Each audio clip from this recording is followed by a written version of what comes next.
Hi, and welcome to the Brooklyn Rail's 66th New Social Environment. I'm Jeremy, and I have the pleasure and privilege of being your MC today for a conversation between Ann Pasternak, Ben Jones, and Dan Sallick. A quick few notes before we get started.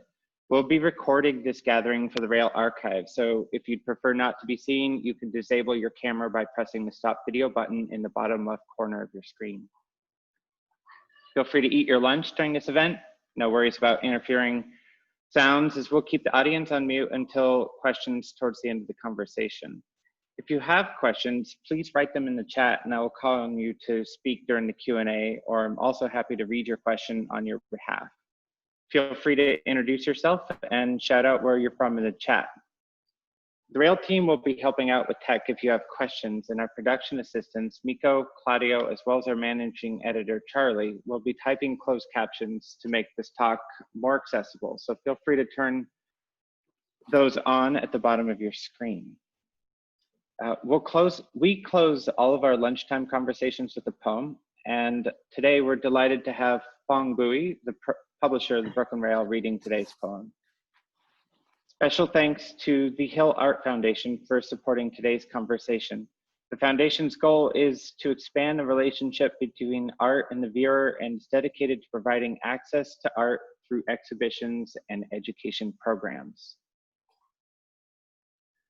The Brooklyn Rail stands in solidarity with the uprising unfolding across the country following the murders of George Floyd, Breonna Taylor, Tony McDade, Nina Pop, David McAtee, James Scurlock, Jamel Floyd, Ahmaud Arbery, Rayshard Brooks, Ria Milton, and Dominique Remy Fells, and Toyin Salou, in response to generations of structural violence against Black communities. Black Lives Matter, and we will continue to support ongoing action in the struggle for racial justice. So before I introduce our guest and host, we'd like to begin with a brief moment of silence.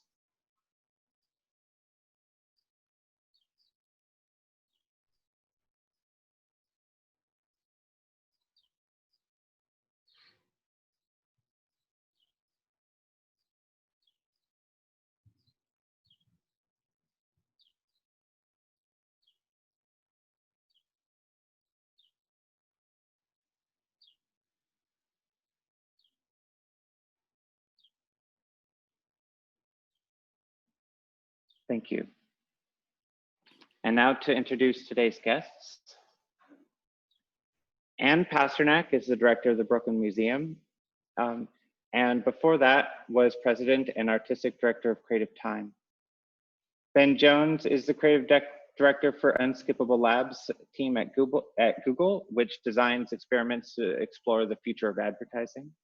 And Dan Sallick is the chairman of the board of trustees for the Smithsonian's Hirshhorn Museum and Sculpture Garden, and the founder of Subject Matter, a communications and advertising firm in Washington, D.C. So Dan, I will pass it over to you. Great. Well, first of all, I'm thrilled to be here, and I'm a huge fan of the Brooklyn Rail. Tell Me Something Good is one of the Bibles that sits on my bedside table, so I'm really excited to be here with Ann and Ben and you, Jeremy, and everyone. And also thanks to Tom for his support and underwriting conversations like these that are so important right now.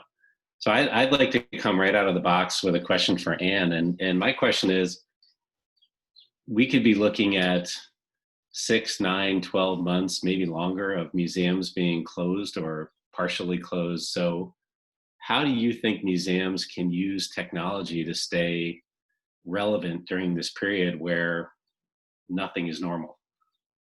Dan, you don't hold back. It's a big question. It's the question among the many that we're all asking ourselves right now, right? How do we connect with audiences? And I will say that it's extremely important for museums not to think about a one-size-fits-all approach. You know, at the Brooklyn Museum, as soon as we closed, our team of educators, for example, we're reaching out to teens who have their own specific needs, to people who love art, who had their own specific desires, you know, adults who love art, to teachers and school administrators who have their own needs. to people who working with people with disabilities or the elderly who have their own unique needs at a time of great isolation.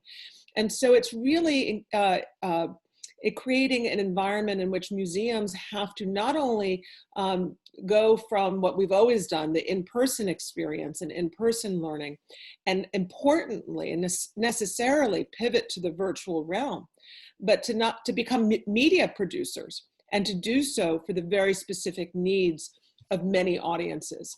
And I would say we're not doing a great job. I do think that we're trying, and that there are areas of success in our field, but usually around deep looking, looking at a single object and really thinking about what it tells us and how it helps us think about, understand the past and connect it to the present moment. But, you know, audience interests are changing rapidly. We're not experienced media producers. It's like being a television producer. And we're having to learn new skills as a field rather quickly. And so it's going to require a lot of experimentation and a lot of iteration. So one question I have been thinking a lot about, and at the Hirshhorn we're thinking about the very same things, is how do you bring the art experience to life in the virtual realm? How can it be more than just a flat image on Instagram with a caption that looks like a wall label? And I think, to me, I guess the big question is, how do you innovate right now, and then how does it evolve and really become something unique and special, as opposed to just taking what was in the physical world and slapping it into a digital format? You know, one of the things, Dan, that I really love, for example, is how the Frick has pivoted. And, you know, I think it's Thursday night or maybe Friday night, you can have a cocktail for 15 or 20 minutes while, you know, their great curators take you on a tour of a single object. And, you know, the joy of that is that you're not standing in a gallery, frankly, with your back hurting, and you can sit in the luxury of your own home with a drink and you know, really enjoy what feels like a more intimate conversation. There's not, you know, of course, nothing beats being in front of an object itself, but this is a pretty good, you know, alternative. And we also know that there are a lot of artists out there who are making art for virtual experiences. I think you know the work well of iBeam as a great example. And, you know, I think that we're going to all be turning our gaze more and more to artists who are creating work for the internet. So, you know, let me bring Ben into the conversation, because I think in your world, you spend all day, every day trying to work with brands and advertisers to create engaging experiences and to use the latest technology. You know, what can the museum world learn from what the consumer world is doing? I think one of the most interesting places to start is to understand sort of how we see attention changing. And I mean, the YouTube world has 1.5 billion hours of view time. It's the greatest database of attention in history. And so you can see exactly what people give their attention to and how they give it, and what that means about the kind of experiences that they want. And contrary to popular belief, our attention spans are not shrinking and shrinking and shrinking, and so we can only pay attention to things for 5 or 6 seconds. What's shrinking is our tolerance for things that we're not interested in. But if you look across all kinds of media, movies, Hollywood movies, books, YouTuber shows, all of the media is getting longer and richer and deeper. And so what's happening is we're choosing quicker. Am I going to give this my attention or not? And if we choose it, then we want a lot of it, right? You're binge watching a show, you choose the show. Once you choose the show, you'll watch 2, 3, 4, 5 shows in a row. And so understanding that, how do you get chosen, and then what do you have available, I think is a key area for museums, because it's not the kind of dynamic, to Anne's point, as a media producer that you've had to grapple with. So how do you give people a taste that gets them excited to go deep, and then when people are ready to go deep, how do you let them go deep? There's an incredible podcast, history podcast. It's 4 hours long. Each episode is 4 hours long. So it's not, you know, we're not goldfish. We want to go deep, and we want to immerse if we're interested. And I think that's a big opportunity for the I'd rather line at 90 minutes. So I guess, you know, trying to apply what you do to museums, I guess my big question is, how do you, as a museum that has fewer resources than we probably have ever had, struggling to keep the ship afloat, get into the world of testing and trying and failing and picking ourselves up without expending huge amounts of resources in that effort. How do we create a model that can allow us to test and figure out how to get people in the door and then hopefully suck them in for rich experiences? Yeah, I mean, sorry, and I'll just say we have incredible tools to get out there, to get a perspective out there, a point of view out there. You can publish, a small piece of content globally, essentially instantly. I think the challenge is not what do we produce and put out, but how are we absorbing how people react to that? How are we reading the reactions and using that to feed a cycle of change? So how do we see something works and really put energy there? And how do we doesn't work and shut it down before we waste a lot of money? I'd be a little curious to know from Dan and Anne how are museums listening? Like how are you taking in information that then is helping you to make decisions around your programming? Anne, do you want to take that and I can jump in? Sure. I want to say at the Brooklyn Museum, we have a very, very small staff, right? And I was extremely proud of them for organizing as soon as we closed to rethink how they were going to create content. And as I said, it's been a really iterative process. We've tried things that made sense, the day we closed, and 3 weeks later don't make sense. And so we stopped doing those things. Big museums are not known for being nimble, and yet our team has created a nimble process of feedback. And so some of the feedback we look at is just simply the comments from our users, or how many people are participating, and even harder reality, how long are they staying tuned in? And so we know if we're doing art history happy hour and people are with us for a minute and a half for a 30-minute program, and they're jumping off immediately during our, opening remarks, that we have a problem with our opening remarks and that we need to rethink them. So the great thing is that you get immediate feedback that's really measurable, that really does help us iterate quite quickly. Yeah, I think the biggest challenge is a resource question, which is if you had to choose between hiring a content producer or a data analyst at a museum, you're always going to pick the content producer, and you're always going to want to produce more content. But by the same token, it's really hard for that data analysis job to be unfilled, because I think you see things over time that you don't necessarily see when you're looking as a producer day by day. And I think it's sometimes having that longer look at what's the last 6 months of our data look like?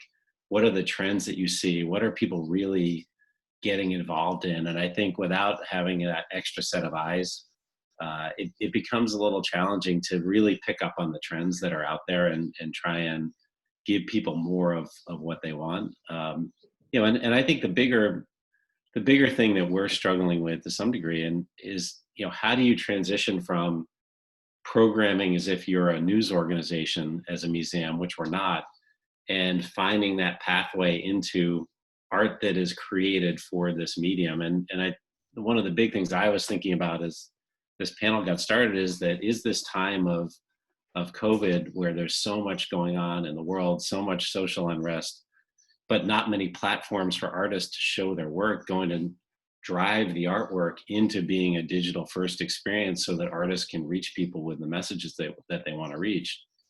Could this be a game-changing time for art that really moves into the digital realm because it has to? There's nowhere else to see it except for outdoor environments. So I'm curious about that question. I think one thing I would suggest, one of the upsides of the digital world is there's been this incredible explosion of content producers, right? Everyone who wants to tell a story about themselves, have a point of view.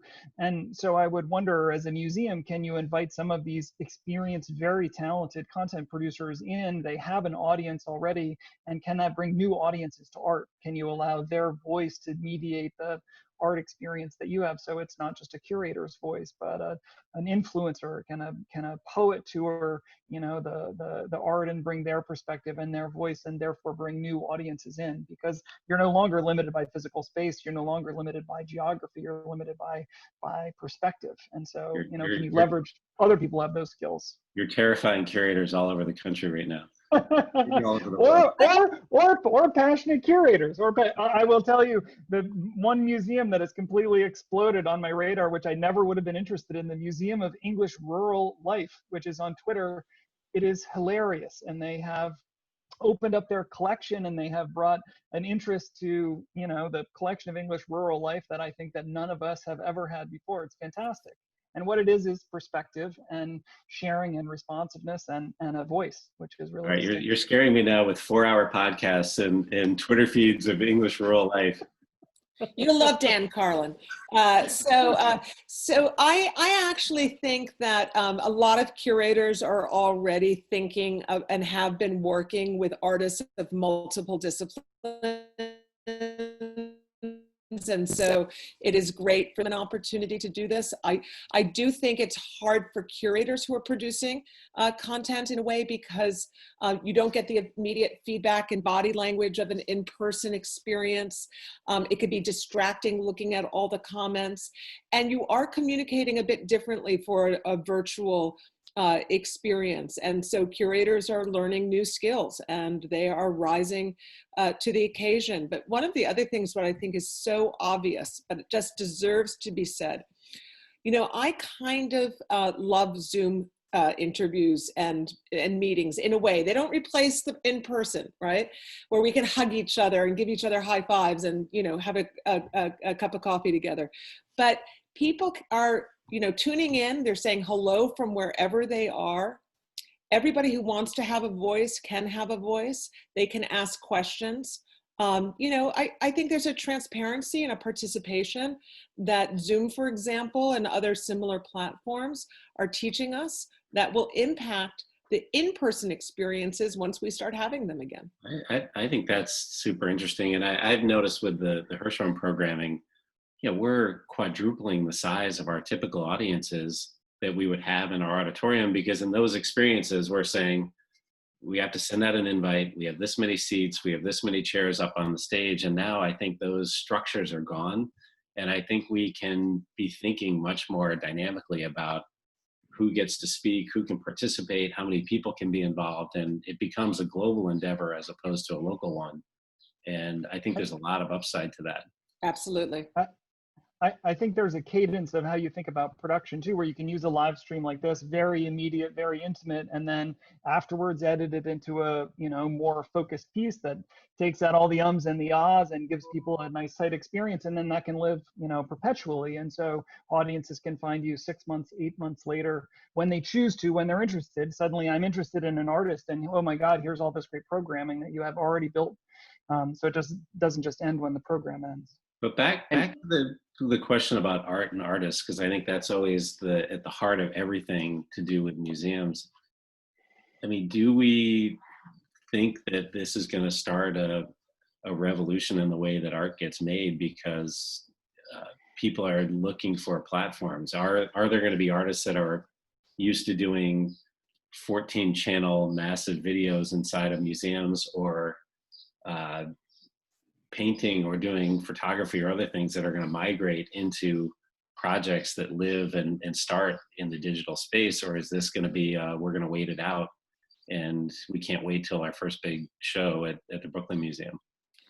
You know, I think that artists are expanding their practices to think about, you know, how they have opportunities to connect with more audiences in a lot of ways. But if you know, love the experience of having a 14-channel video surround sound experience, the internet is not going to compete with that, and you're still going to have opportunities to do that. I think where art is really going to change too is just how we're understanding the times that we're in and helping to reflect on how the hell did we get here? What were the historic conditions that got us here?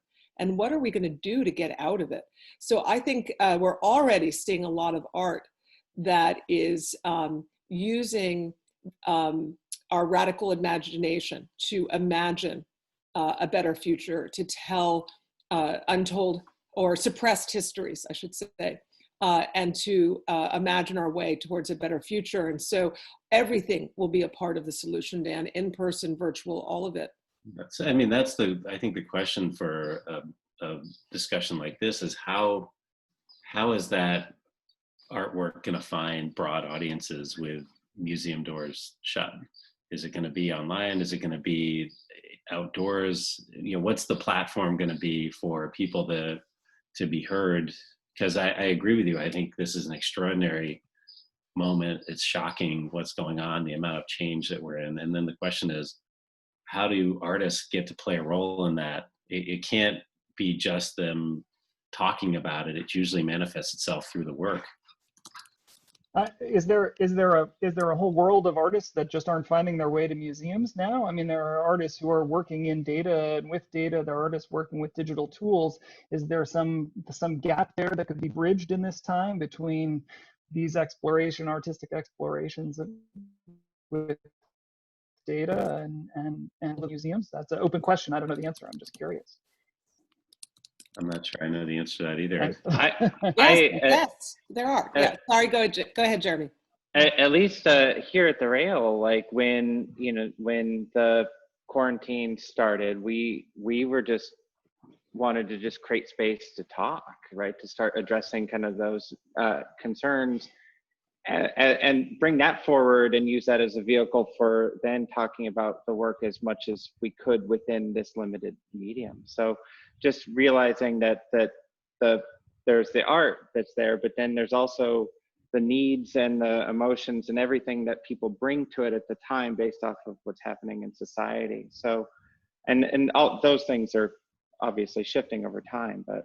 So maybe in some senses the opportunity here at the moment is as much about trying to create a sense of community as it is about just displaying the art.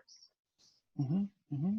Yeah, there's at least in my background in digital works is that when you're working on doing programming, you're either aiming to broaden your audience and broaden your reach with something, or you're aiming to deepen the engagement with the people that you already connect with. And a lot of times organizations or people aim to do both in the same action. And I think personally, I feel like it's important to try to do one or the other, and so that you're more effective at doing that. So, you know, Jeremy, one of the challenges is that we have to not think about audiences as a singular sort of entity.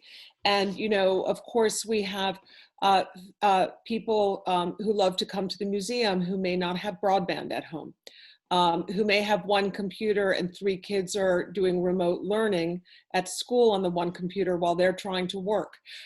You know, it's a very complicated situation. And so I just want to say that the virtual is absolutely expanding the possibility for our global reach and connection in profound ways, but we're also leaving people out.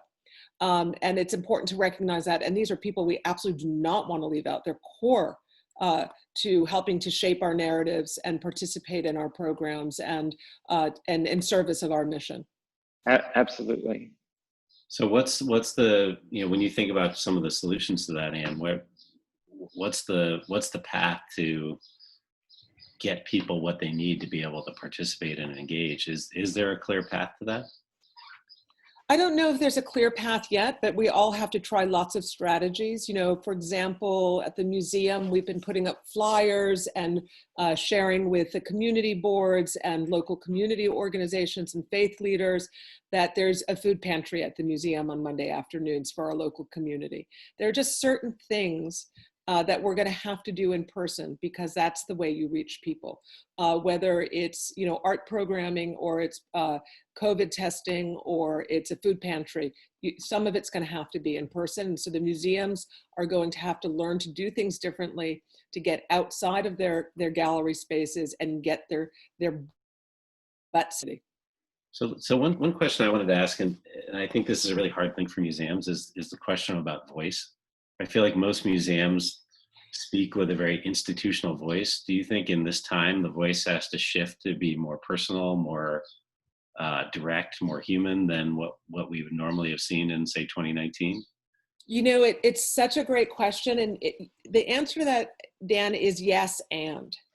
Yes, and how do we have diverse voices and community in the center of what we do, from organizing exhibitions and public programs and thinking through how we're communicating about them, how we're installing our permanent collections. You know, there is a tremendous amount of anger towards museums right now going on in this country and around the world for our historic participation in narratives of white and structures of white supremacy.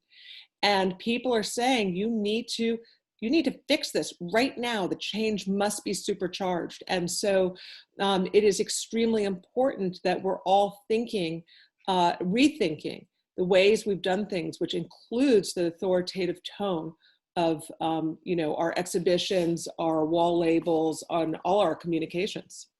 So Ben, maybe you can weigh in on this notion of voice, because I know it's something that you know, in some ways, YouTube changed the way we think about bringing content. I wonder if there's something museums can take away from what's been learned on a platform like YouTube in terms of who emerges as leading voices over time. Yeah, I mean, I think I look back to sort of one of the original mission of Google, which is to make the world's information universally accessible and useful. And I think we're trying to do that, you know, at the museum level through arts and culture, and at the most basic level through initiatives like the Next Billion Users. Like, what does it mean to be connected, and what do you need to be connected, and how do you enable audiences that have not been? I think that we find that communities are built around voice very frequently, and so that unique perspective and the sort of compelling passion of a voice builds community at a micro level in small areas in YouTube, and in the macro level around communities of passion. One of the things I would say is that those things are unexpected. They're not always rational. These audiences, you find them come together around topics you never would have selected, you never see coming, and they have these kind of hidden depths. And so as we experiment, I think we need to experiment with audiences and how they want to be spoken to. I agree, non-institutional ways. That's you know, that's one of the big opportunities, I think, in this moment where you could say all the rules don't apply anymore. Is I think it would be really exciting to see more people at museums have the ability to just speak out about the art they like and they don't like, about the issues they care about, and almost democratize the voice of the museum to be less of a singular institutional voice or a chief curator only vetted voice, and a bit more relatable in some cases about what's happening and what art connects to the things that are happening in our lives right now.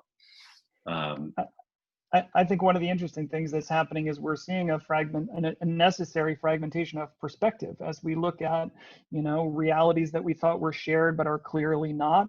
And I think that that's going to be an experience that's going to happen for all areas of cultural life, art and artists, education, politics, etc. We need to understand sort of how to bring those perspectives in, share them, and then build a society around understanding that they're all valued, and we want to hear from all of them. So one question before, I know we're getting close to questions, which would be great. Maybe my last question would be, you know, how do we, as people who love art, love museums and these institutions, think about embracing failure as a way to get better at what we do? And how do we get into a mindset where we can try things and stick our necks out there and learn from things? You know, what's some model or thinking about how much risk is acceptable to actually change the way we do business? I'll say from the commercial side, the most effective clients have a chunk of money that is essentially designed to fail. It's designed to take a risk that you can't necessarily see the upside of, and it's a small amount, and you have to figure out what you can risk, and you have to, you know, block it off from other considerations. But that even that prioritization of a place where we're definitely going to learn and it's definitely going to be new things helps those organizations grow faster, think differently, think more laterally, and kind of open up what the possibilities are. there is not going to be a safe, prioritized, proven way forward in this moment. There just isn't. The world is one that we don't know. Thank you for that, Ben. And I wish that we had small pots of money, even, 0.5% of what you have for risk and failure and experimentation. But nevertheless, even without money, you have to do it. You'll just have less research behind it. And the good news, as we said earlier in the conversation, is that we have immediate feedback and immediate data that we can rely on to help guide some of our work. And I think that this is a time for institutional courage. Change is here, time to adapt. And we're going to make mistakes. So as long as our process and creation is inclusive and thoughtful and done with care, hopefully we'll get to a good place. And we have to understand that we'll make mistakes along the way, and we'll apologize for them, and we'll thank people for their feedback, and we'll keep iterating. And I guess I would say, sorry, I was just going to say, I totally hear you about resources and so on. This little team that I started, it started as an internal project where we shot our first experiments on a phone, and we ran them on our own money. I ran our first set of experiments on my credit card, so we didn't have any institutional money at all. And a part of it is figuring out like how little you can bring, and then you learn something, and then you learn something, and so stuff can grow from that. That's so I really totally hear great, you. Ben. I wish I had a ton of resources to give you, but you can start with almost nothing. Thank you. That's great. I wanted to connect a couple things here that you've all said, like going back to the question around voice. Like one of the things that I've seen organizations be able to iterate with around, like in a more product and sort of community building sense, is basically handing the keys to the Twitter account or to the Instagram account to somebody new on the team, somebody who has a different voice, and giving them that permission and ownership to be more voicey with that. And maybe going in with a hypothesis, like, I believe that if I state statements in a specific way, or I address people in a specific way, that, and seeing, well, what effect did that have? And so like just another way to think about small change in relation to voice. The nation of Sweden did that a few years back. They gave control of the national Swedish Twitter account to an individual citizen of Sweden each day.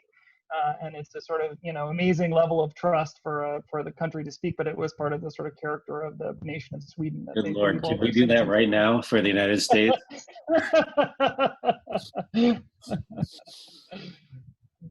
Could change the world instantly. Another That's a radical gesture.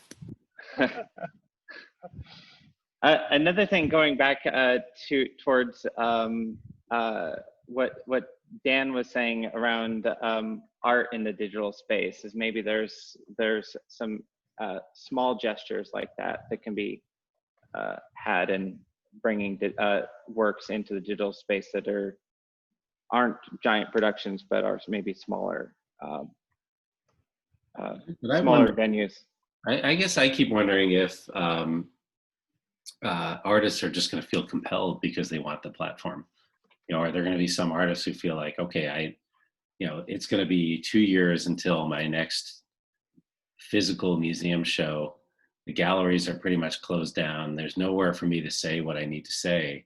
I've got to find a platform to do it. And that's what I think about. It feels like in every stage of art history, people keep breaking the picture plane. And I feel like the digital space does not feel like one where it's moved from into the center of the discussion, even though the entire world has been changed by digital technology. So is this the moment where artists feel like they just have to get into this space? Because if not, they're going to be sidelined from really global attention to the work that they're doing. And maybe I'm looking at this the wrong way, but I keep waiting for that moment where, what Doug Aiken did on the walls of the Hirshhorn or MoMA makes its way into the digital space and is equally as enthralling, or what's the equivalent of a Kusama Infinity Room on the internet. And if we could get there, it'd be a pretty exciting place because it's available to everybody for free. And that becomes a game changer in a lot of ways.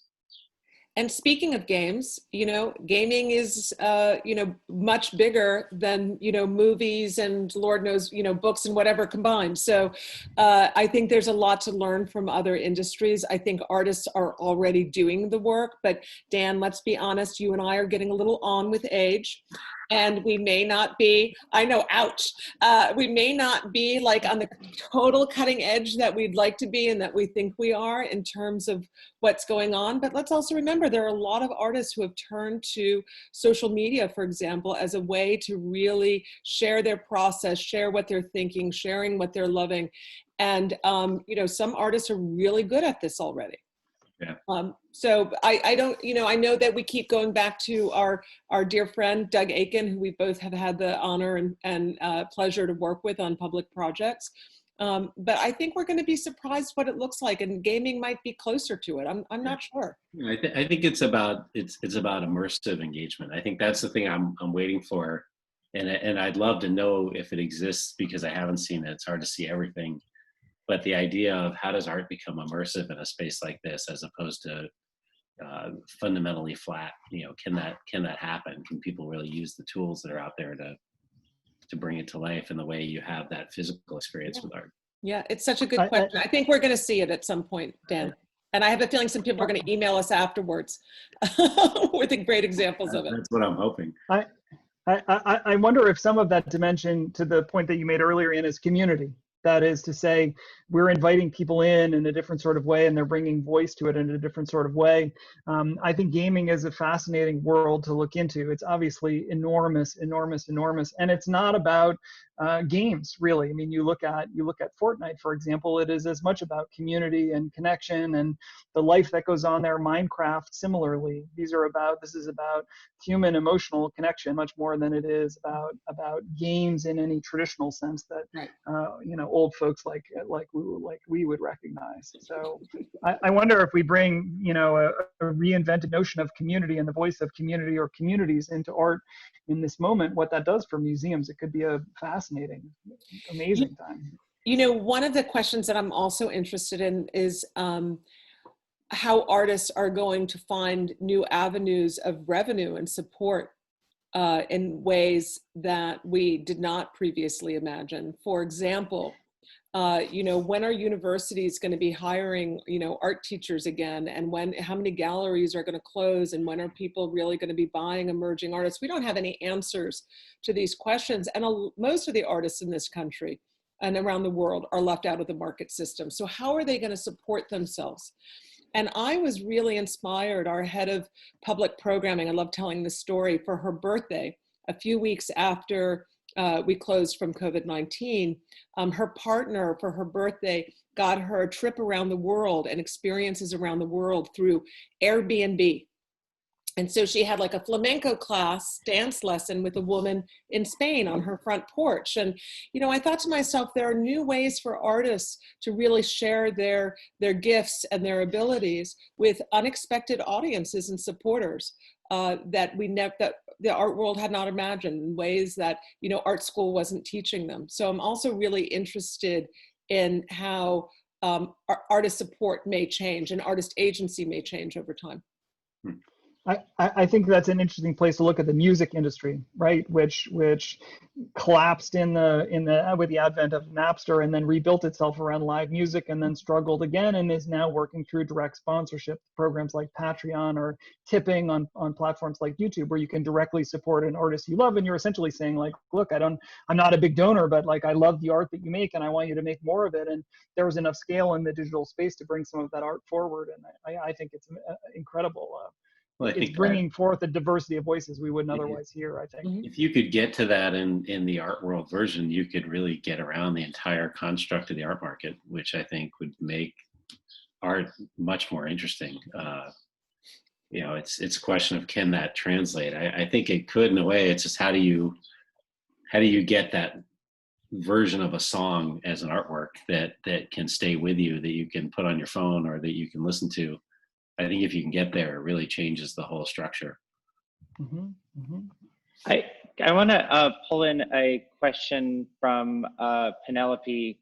who asked that I read it out from the chat. So it's not really a question, but wondering about the relationship of the virtual of web pieces, digital data works to museum collecting, exhibition, acquisition committees, board member support, and the prevalence of works collected, exhibited in museums that have art market value.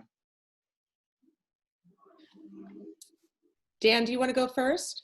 Why don't you go first, and I'll You clean up after me.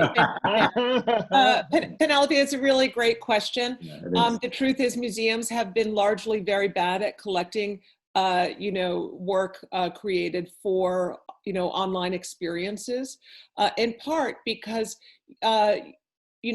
we don't know what it takes to actually, the expenses related to it that, to preserve these works over the long term. And so I think there is a lot of fear over collecting works, and some of it may be justified, and admittedly, much of it may not be justified. And I also think that museums have been slow to even exhibit works of that nature, although we are seeing some progress, not enough, but some progress in that area. Yeah, I think what I've seen at the Hirshhorn is the Hirshhorn's taken a very aggressive, I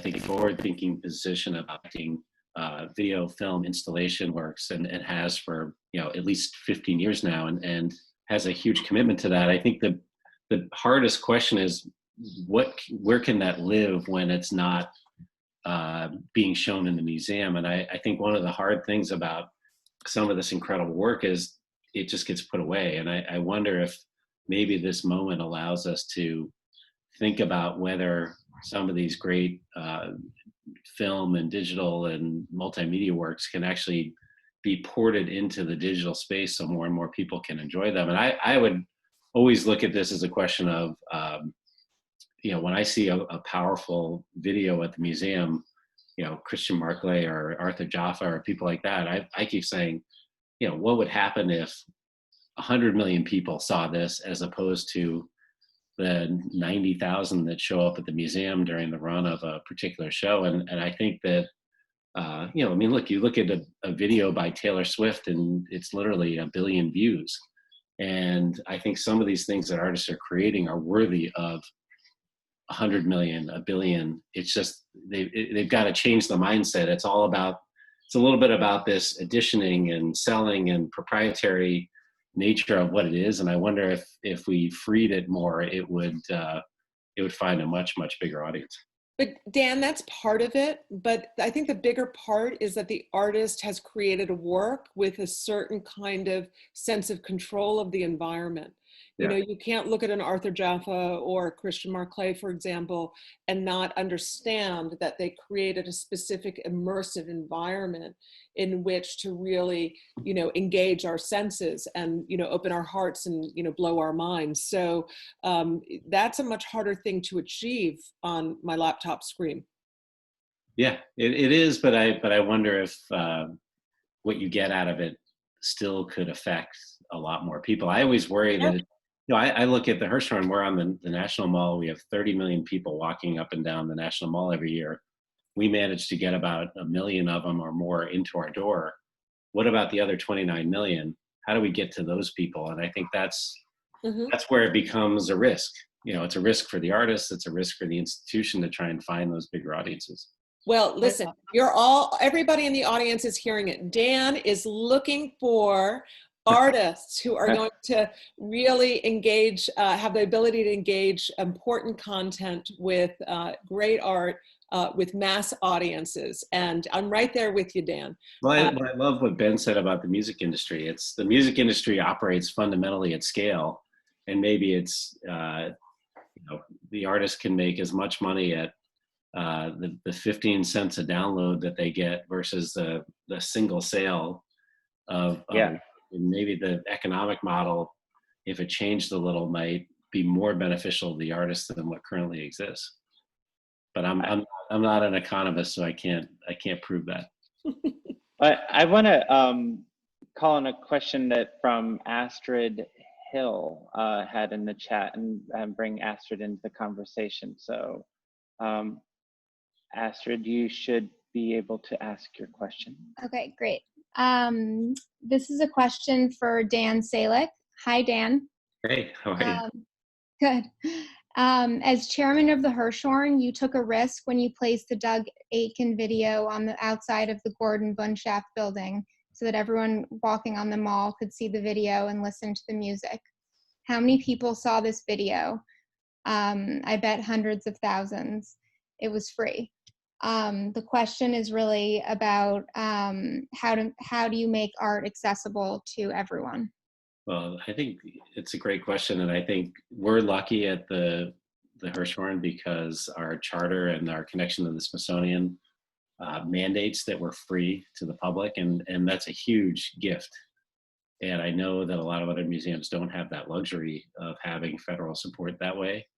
But I do think that this idea of both the outdoor environments and digital environments potentially speaks to that access question in a way that's really compelling. Then the question is, can you get compelling art into those spaces? And I think in a lot of cases you see when it happens, it's pure magic.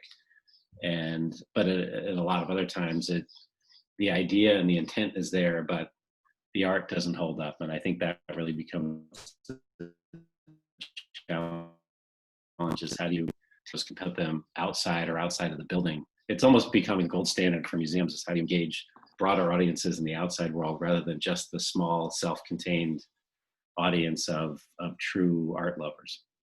And I want to say you need institutions that are going to invite artists to do that work. That work was, created for the Hirshhorn after Doug had his first invitation to do his first major public project with Creative Time and MoMA.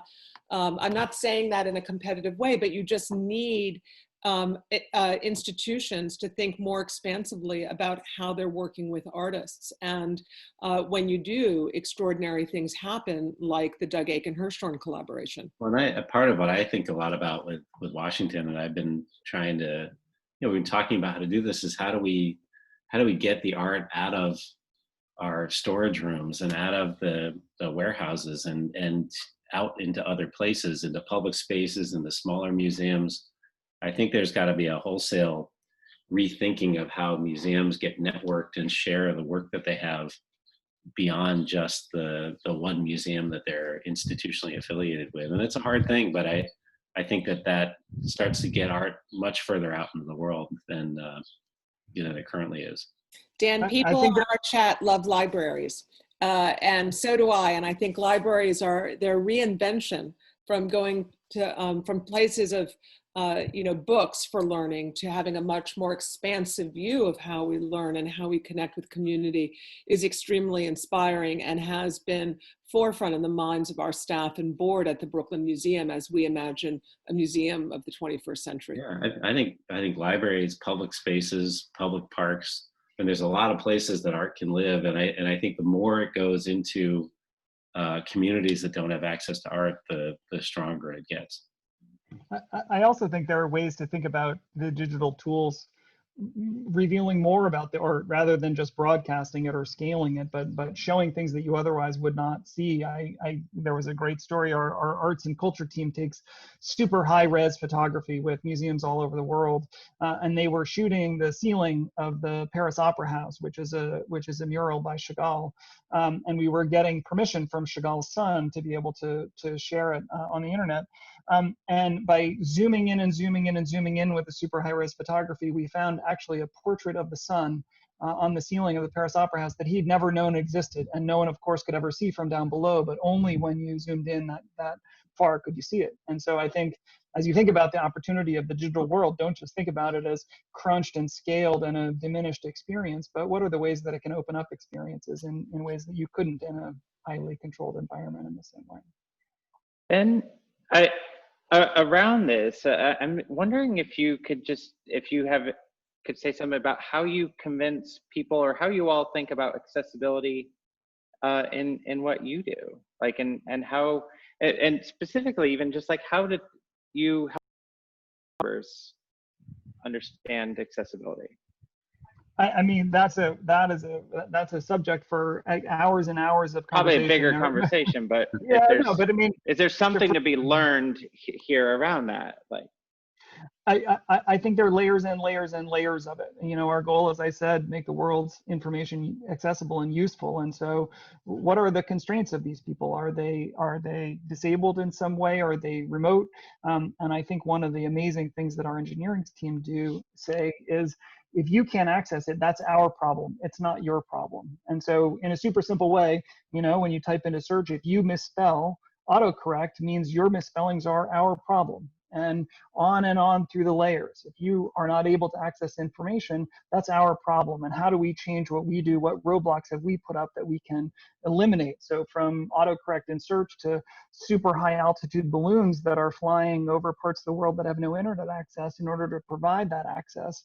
Again, like, how are we making your lack of access our problem in a way that lets us solve it? And it's a super interesting question for almost any kind of access. It opens up all kinds of possibilities.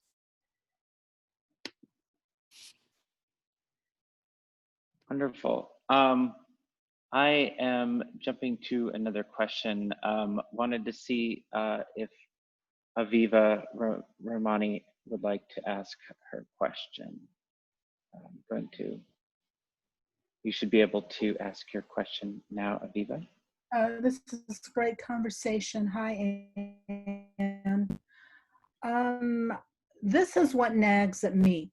We're talking about such an entirely different physical relationship to the art, especially if you're looking at art on a small screen that you literally hold in your hand. The scale of relationship between the art product and the audience has just been totally flipped. And it is, in some ways, very alarming, because in many ways what we now have is an audience that's physically passive and entirely internally engaged in a very physically embodied, isolated way. And I can't get past that. I would love to hear your comments about it. Well, I mean, I think it's a really interesting question and a challenging one. But I guess I always think about these things as over time, people adapt to new mediums, and they adapt to different ways of consuming information, consuming visual information. And as much as I'm disturbed by how art gets boiled down to a small picture that's on Instagram on your phone, I think it also creates a lot of possibility as well if people start to use those mediums in a really purposeful way. So I think that there is possibility for great art in the digital realm. I'm not sure it's happened yet at scale or is widely accepted, but I think screens of all kinds give us opportunities to contemplate art in different ways than just the traditional manifestation of how it happens or how it started with paintings and sculpture. I also think that the technical tools are there waiting for the imagination to bring them to life. I mean, as you were talking about that, Dan, I was thinking about Pokemon Go, right? As we speak about games, it is a game layered on the world where you actually have to go out and explore the world and be physically in the world in order to play the game. And it was a counter push against a video game culture that has people sitting on couches and losing their experience of the outside world. I mean, that seems like it could be an incredible opportunity for museums. If I could, you know, pick a museum and I'm physically walking around my outside environment, but I'm in the Louvre or I'm in the Musée d'Orsay or the Hirshhorn or the Brooklyn Museum, and I'm seeing the collections and those pieces are there, and I have a relationship to space. Yes, it's not the same space, and I'm not seeing it in exactly the same way, but the scalability of that is essentially infinite. You can drop it on the map and it can be the floor plan, and you could experience all the pieces of it with a different kind of physicality. That would be very interesting. Well, I think it also speaks that I think the Pokemon example, which, you know, wasn't art, but it was artfully done, speaks to how you can reach into communities that don't necessarily have museums and engage people in ways they might not have expected. And I think that whole, to me, the thing I think we're all worried about is the access question, and how do we do more to reach into communities that don't have access to art. And that can be physical, that can be digital, and I think that becomes an absolutely critical thing to solve for museums, I think, to really achieve the potential of what we were all set out to do. And Dan, I want to mention, there is an artist who's doing this work, Brian Donnelly, also known as Cause, right before COVID hit, launched a new platform, I think it's called Companion, that everybody should check out, that really does relate exactly to what you're talking about. But I do want to say that I think Aviva's question is something that artists have to solve. And I want to address the elephant in the room, which is that there are no artists in this panel, and there are no people of color on this panel. And I know that this was something that we had talked about earlier, and I just want to say we all have to pledge to do better. As following on that, I want to pull in Deanna, who has a fantastic question that around access. So Deanna, you should be able to ask your question. Hi, thanks so much, everybody, for doing this great conversation. I feel very, very lucky to be a part of it. My question is, how do the panelists think that the digital divide can be surmounted now as even larger it was before the COVID era? I mean, we are all very, very lucky that we have our own devices and we can access this conversation, et cetera, and others. And it just makes me think, of how many people who are simply unable to even begin engaging with any of these issues. And has there ever been any thought that you know of in the sort of in thinking about providing direct funding or grants to communities to acquire devices and technological access to allow them to even start looking at and engaging with cultural institutions?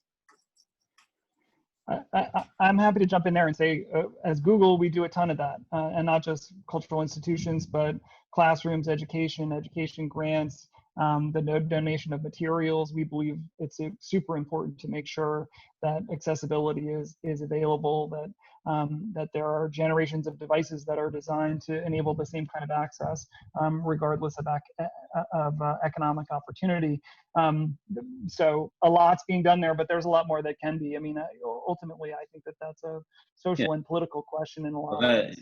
That's what I was going to say. I think the only way to really solve that is it's got to start with government leadership. It's one of the few areas where government can take a firm stand and either through tax policy or other kinds of mandates just insist that this gets solved. Because right now it's like a slow moving car crash, and it's kind of absurd when you think about inequity across so many levels. I see my old high school friend on here, who works in the Native American community.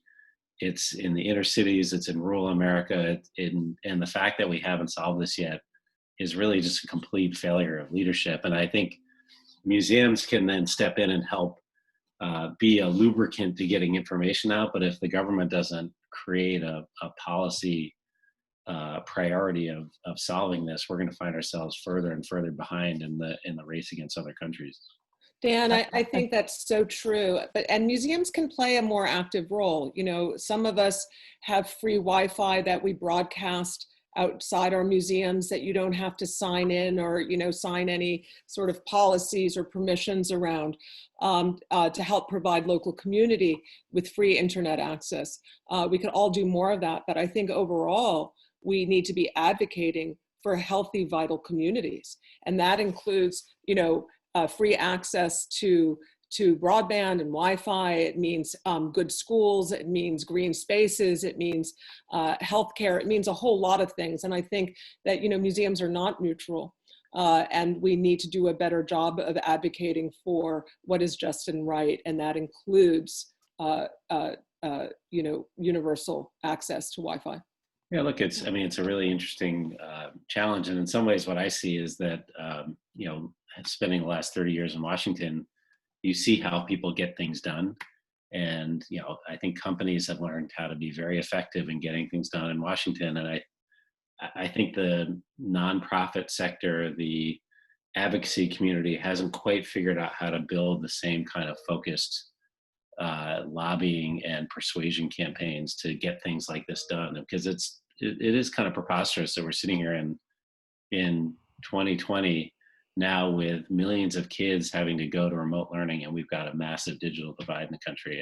And if that's not a wake-up call to fix this, I'm not sure what would be. I mean, it's taking us a little far afield from our topic, but I think, museums should be at the heart of advocating for things like this. Right. And they've got a lot of agency to persuade people. I know Deanna had a follow-up here as well. Yeah, no, I really appreciate all of your responses and the thoughts behind them. And I guess that I would just, following on that sort of idea about lobbying, like that I would ask pretty directly that people who are in positions of power in the cultural sphere, as in private and public institutions, just try to pull some weight with legislators, regarding where the funds might be reallocated or redirected in order to increase access. Thank you. Thank you. I just had one kind of sort of closing question that I wanted to ask all of you around, like, in this moment that we're in now, like 6 months from now, like what do you think you hope to retain from this moment, and what do you hope to leave behind? I guess I would say I'd like us to look at this moment and these challenges as a way to free ourselves and not have to be as risk averse in solving problems. I think to me, this is a moment where all bets are off, especially for institutions like museums. And I'd like to see us not be so worried about failing, not be so worried about what we say, and sort of get out there a little bit more into the world and hopefully look at both the digital world and look at the physical world and figure out, answer that fundamental question that we started with, which is, how do we stay relevant when the world is blowing up all around us? And I think the way to do that to some degree is we've got to be really bold and not afraid to crash and burn.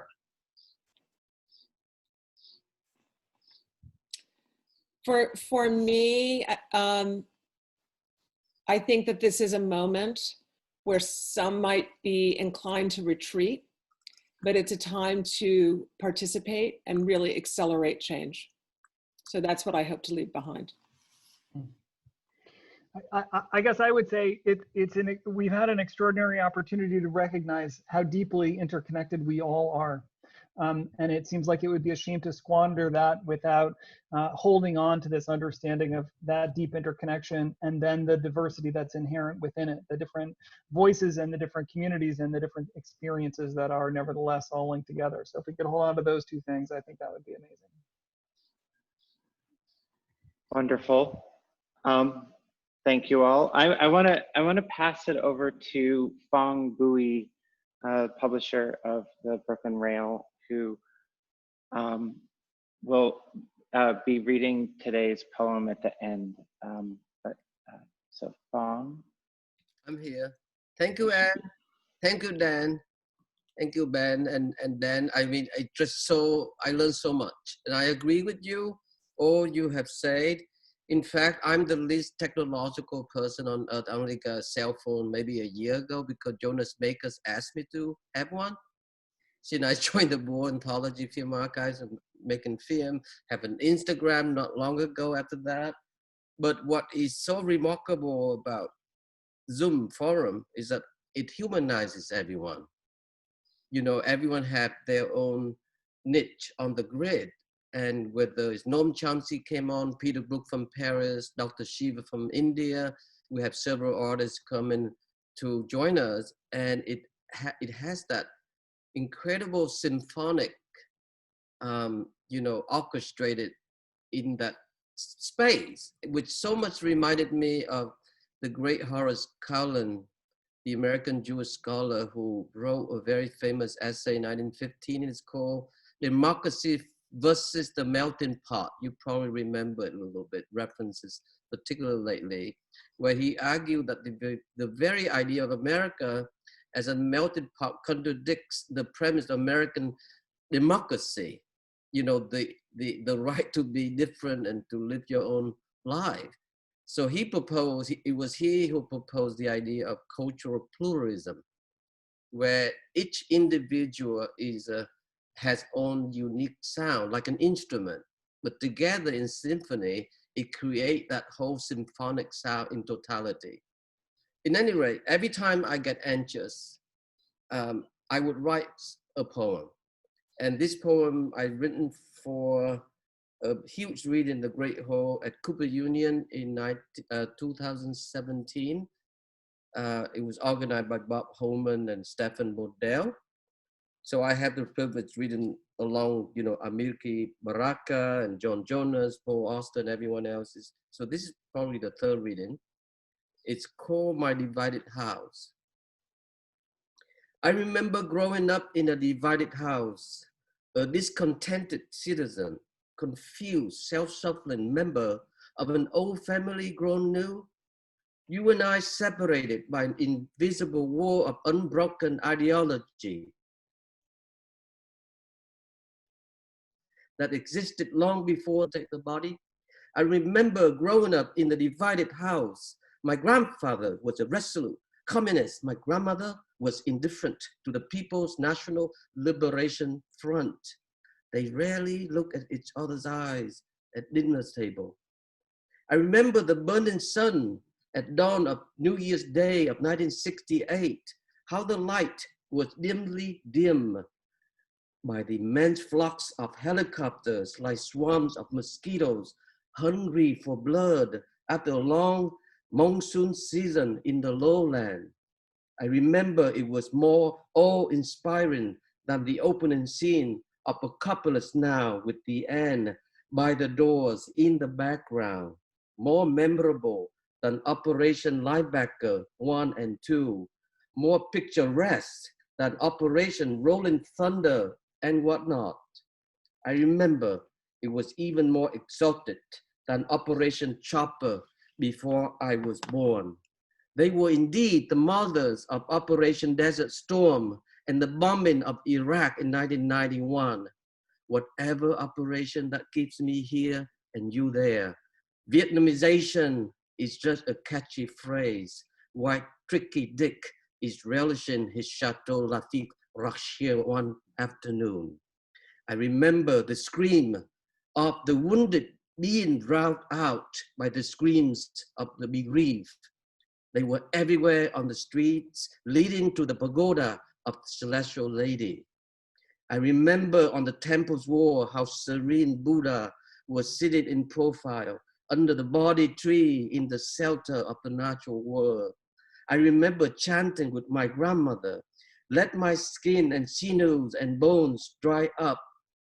Together with all flesh and blood of my body, I will not move from this spot until I have attained the supreme and final wisdom.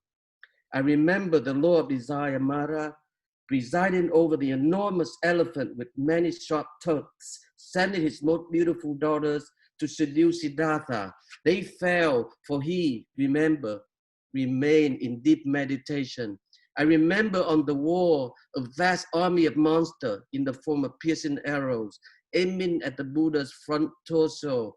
They too fell, for he remained in deep meditation as they turned into adoring bouquets of flowers on the ground behind his back.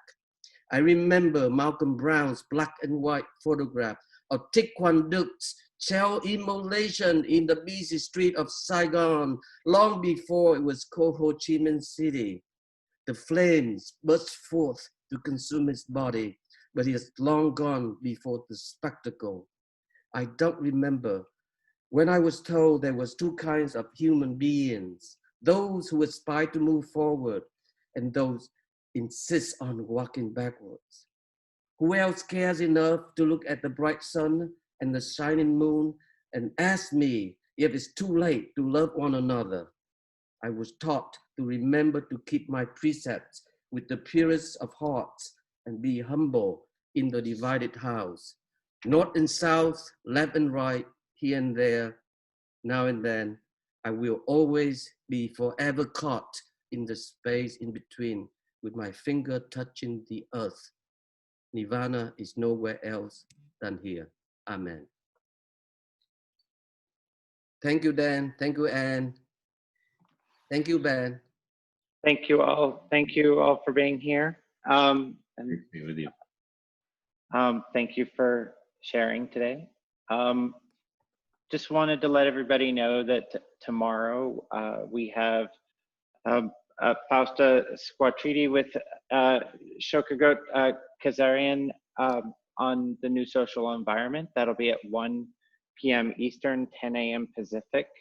And we'll drop a link into the chat where you can register for that. So before we all go, we can unmute everybody and just let everybody say goodbye to each other. So I'm wishing you all well and be in good health. Thank you so much Thank for a you. wonderful conversation. Thank you. That was great. Thank you Thank all. you. That was super wonderful. you. Really wonderful. Thank you. Thank Thank you. you. Thank you. Fantastic. Thank you, Tom.